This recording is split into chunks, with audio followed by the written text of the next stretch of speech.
You unlock this door with the key of imagination. Beyond it is another dimension. A dimension of sound. A dimension of sight. A dimension of mind. You're moving into a land of both shadow and substance, of things and ideas. You've just crossed over into the Twilight Zone.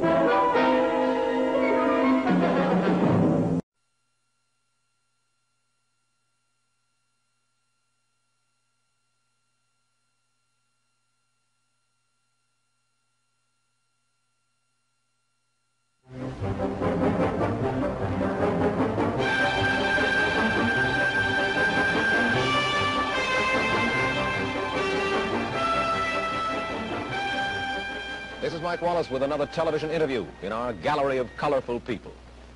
In television drama, few names have the prestige of that of our guest.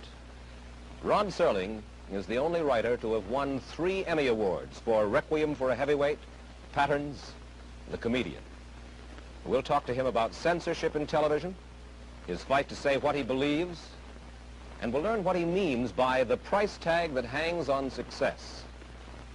Way back in 1951, when television was just a baby, a young man sat in a Cincinnati diner with his wife and came to a momentous decision.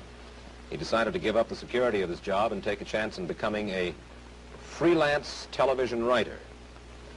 Rod, first of all, let me ask you this. What was it that brought that decision about? Was it a burning desire to write because you felt that you had to say something, or was it just a way to make more money? A combination of many things, Mike. The immediate motive at the time, the prodding thing that pushed me into it, was that I'd been writing for a Cincinnati television station as a staff writer, which is a particularly dreamless occupation, composed of doing commercials, even making up letters of, what do they call it, to plug a product. Somebody has used it. Testimonial? Testimonial letters. As I recall, there was a drug, a liquid drug on the market at the time that could cure everything from arthritis to a fractured pelvis. And I actually had to write testimonial letters. And on that particular day, I just had it. And though I had been freelancing concurrent with the staff job, the best year I'd ever had, I think we netted about $700, which is hardly even grocery money. Yeah. And that one night, we just decided to, sink or swim and go into it. So you came here to New York? Not immediately. We stayed on 6 months, I guess, in Ohio, and came to New York. Started principally in Lux Video Theater, then live and half-hour emanating from New York.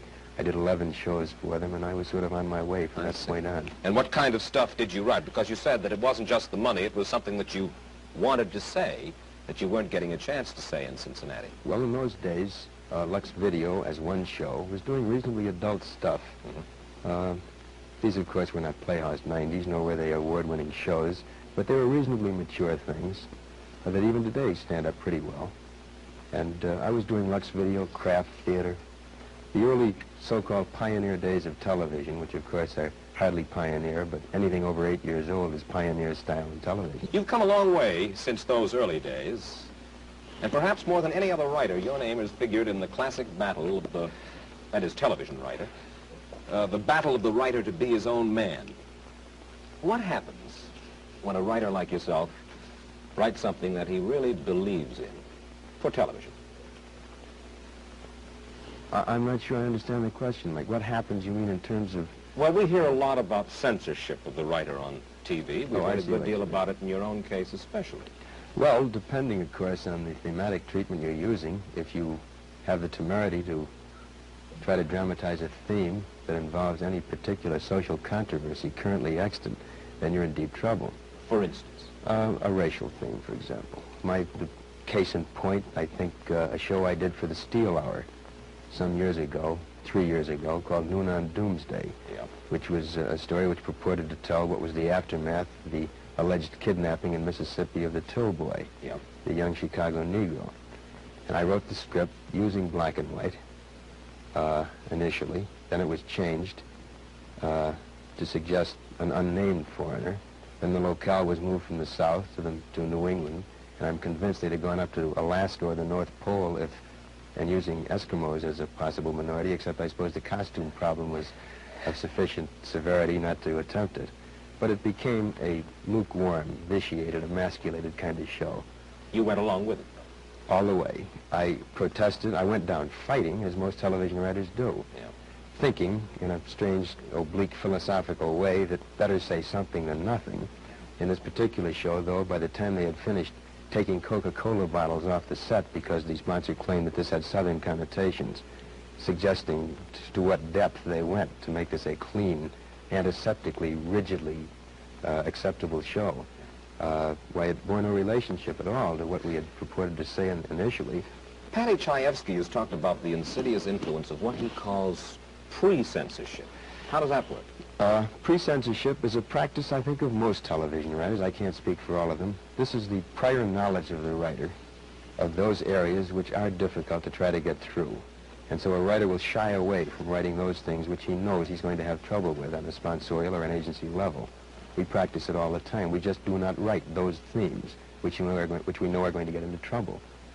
Who's the culprit? Is it the network, the sponsor? It sure is not the FCC. No, it's certainly not the FCC, ideally speaking, of course. It's a combination of culprits in this case, Mike. It's partly network. It's principally agency and sponsor. In many ways, I think it's the audience themselves. How do you mean? Well, I'll give you an example. About a year ago, roughly 11 or 12 months ago, on the Lassie show. This is a story usually told by Sheldon Leonard, who was then associated with the show.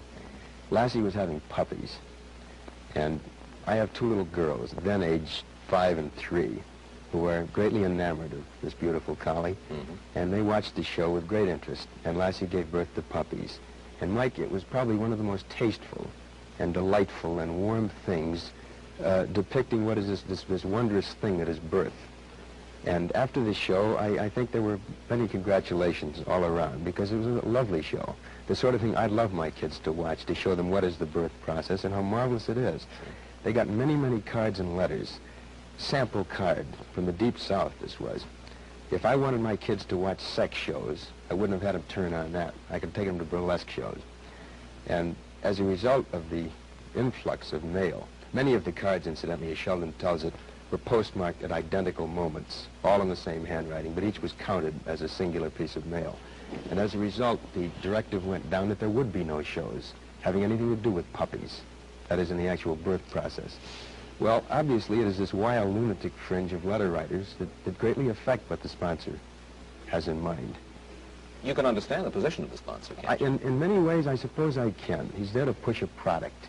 He has a considerable stake, thus, in what goes on the air. Most assuredly. And in those cases where there is a problem of public taste, in which there is a concern for eliciting negative response from a large mass of people, I can understand why the guys are frightened. Sure. I don't understand, Mike, for example, other evidences and instances of intrusion by sponsors. For example, on Playhouse 90, not a year ago, a lovely show called Judgment at Nuremberg. I think probably one of the most competently done and artistically done pieces that 90's done all year. In it, as you recall, mention was made of gas chambers. Yeah. And the line was deleted, cut off the soundtrack. And it mattered little to these guys that the gas involved in concentration camps was cyanide, which bore no resemblance, physical or otherwise, to the gas used in stoves. They cut the line. Because the sponsor was... We did not want that awful association made between what was the horror and the misery of Nazi Germany with the nice chrome, wonderfully antiseptically clean, beautiful kitchen appliances that they were selling. Now, this is an example of sponsor interference which is so beyond logic and which is so beyond taste. This I rebel against. You've got a new series coming up called The Twilight Zone. You are writing as well as acting executive producer on this one. Who controls the final product, you or the sponsor? We have what I think, at least theoretically anyway, because it hasn't really been put into practice yet, a good working relationship, where in questions of taste, in questions of the art form itself, in questions of drama, I'm the judge, because this is my medium and I understand it. I'm a dramatist for television. This is the area I know. I've been trained for it. I've worked for it for 12 years. And the sponsor knows his product, but he doesn't know mine. So when it comes to the commercials, I leave that up to him. When it comes to the story content, he leaves it up to me. Has nothing been changed in the... We changed in 18 scripts, Mike. We have had one line changed, which, again, was a little ludicrous, but of insufficient basic concern within the context of the story, not to put up a fight. On a bridge of a British ship, a sailor calls down to the galley and asks, in my script, for a pot of tea, because I believe that it's constitutionally acceptable in the British Navy to drink tea. Yeah. One of my sponsors happens to sell instant coffee, and he took great umbrage, or at least minor umbrage anyway, with the idea of saying tea. Well, we had a couple of swings back and forth, nothing serious, and we decided we'd ask for a tray to be sent up to the bridge. But in 18 scripts, that's the only conflict we've had. Well, They've passed what? I mean, every script. Is pre-censorship, though, involved? Are you simply writing easy? In this particular area, no, because we're dealing with a half-hour show, which cannot probe like a 90, which doesn't use scripts as vehicles of social criticism. These are strictly for entertainment. These are pot boilers. Oh, no, I wouldn't call them pot boilers at all. No, these are very adult, I think high-quality, half-hour, extremely polished films. But because they deal in the areas of fantasy and imagination and science fiction and all of those things, there's no opportunity to cop a plea or chop an axe or anything. Well, you're not going to be able to cop a plea or chop an axe because you're going to be obviously working so hard on the Twilight Zone that, in essence, for the time being and for the foreseeable future, you've given up on writing anything important for television, right? Yeah. Again, this is a semantic thing. Important for television, I don't know. If by important you mean I'm not going to try to delve into current social problems dramatically, you're quite right, I'm not. You told Kay Gardella of the New York Daily News this. You said, professionally, I don't think Twilight Zone will hurt me, but I must admit I don't think it'll help me either. I'm stepping out of the line of fire. You've had it as far as trying to beat your brains out. Would you just read me the first two lines, Mike? Professionally, I don't think Twilight Zone will hurt me, but I must admit I don't think it'll help me. I never said that. I'm convinced it'll help me. I have great pride in the show. In 11 or 12 years of writing, Mike, I can lay claim to at least this. I have never written beneath myself. I've never written anything that I didn't want my name attached to. I have probed deeper in some scripts, and I've been more successful in some than others. But all of them that have been on, you know, I'll take my lick. They're mine, and that's the way I wanted them. Somebody asked me the other day if this means that I'm going to be a meek conformist, and my answer is no. I'm just acting the role of a tired nonconformist, and I don't want to fight anymore. I don't want to fight anymore. I don't want to have to battle sponsors and agencies. I don't want to have to push for something that I want and have to settle for second best. I don't want to have to compromise all the time, which in essence is what the television writer does if he wants to put on controversial themes. Well, then why do you stay in television? I stay in television because I think it's very possible to perform a function of providing adult, meaningful, exciting, challenging drama without dealing in controversy necessarily. This, of course, Mike, is not the best of all possible worlds. I am not suggesting that this is at the absolute millennium. I think it's criminal that we're not permitted to make dramatic note of social evils as they exist, of controversial themes as they are inherent in our society. I think it's ridiculous that drama, which by its very nature should make a comment on those things that affect our daily lives, is in the position, at least in terms of television drama, of not being able to take this stand. But these are the facts of life. This is the way it exists. And they can't look to me or Shaefsky or Rose or Gore Vidal or J.P. Miller or any of these guys as the precipitators of the big change. It's not for us to do it. Of course, Shaefsky got out of television. Yeah, he did, and I can't knock that. I think this takes a relative degree of guts to leave a medium that's made you as sociable, as a kind of a household name.